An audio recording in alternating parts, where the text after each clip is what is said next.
In the early hours of Monday, Tel Aviv's routine was shattered by air raid sirens and explosions. For the fourth straight day, Iran launched missiles at Israel, this time targeting the heart of Tel Aviv. The U.S. Embassy, a symbol of American-Israeli alliance, was among the sites hit. Shattering glass and twisted metal replaced the usual calm of the diplomatic quarter. Emergency services rushed through the chaos as reports of casualties and damage mounted across the city. Residential buildings and a school were struck, with fatalities and dozens injured. The embassy attack raised urgent questions about the safety of American personnel and the risk of a broader international crisis.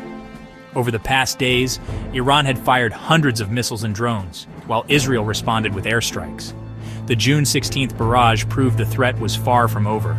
The damage to the U.S. Embassy pulled America deeper into the crisis, forcing it to confront the dangers facing its citizens and diplomats.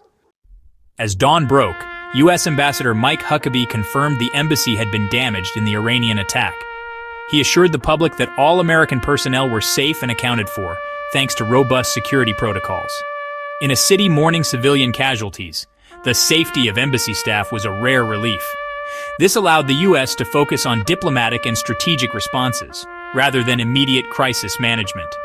The attack on the embassy, U.S. sovereign territory, was a stark escalation.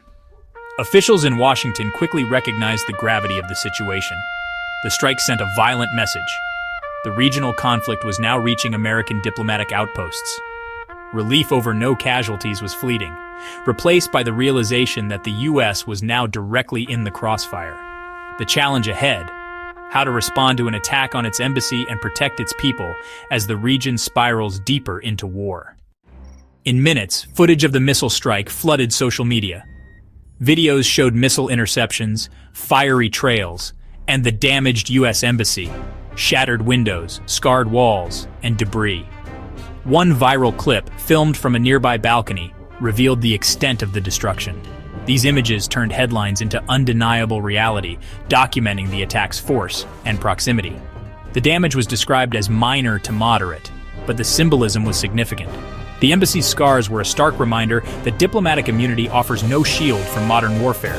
Staff sheltered in safe rooms, protected physically, but left shaken by the experience.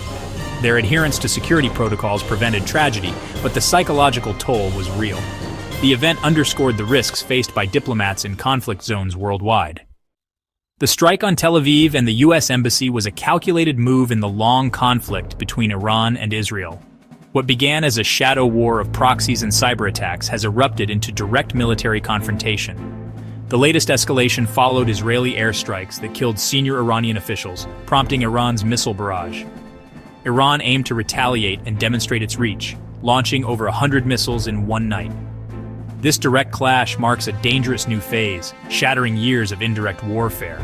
The embassy attack, whether deliberate or not, showed a willingness to risk catastrophic consequences. The U.S., Israel's key ally, now finds itself more deeply entangled. The embassy's presence in Tel Aviv is a powerful symbol of this alliance.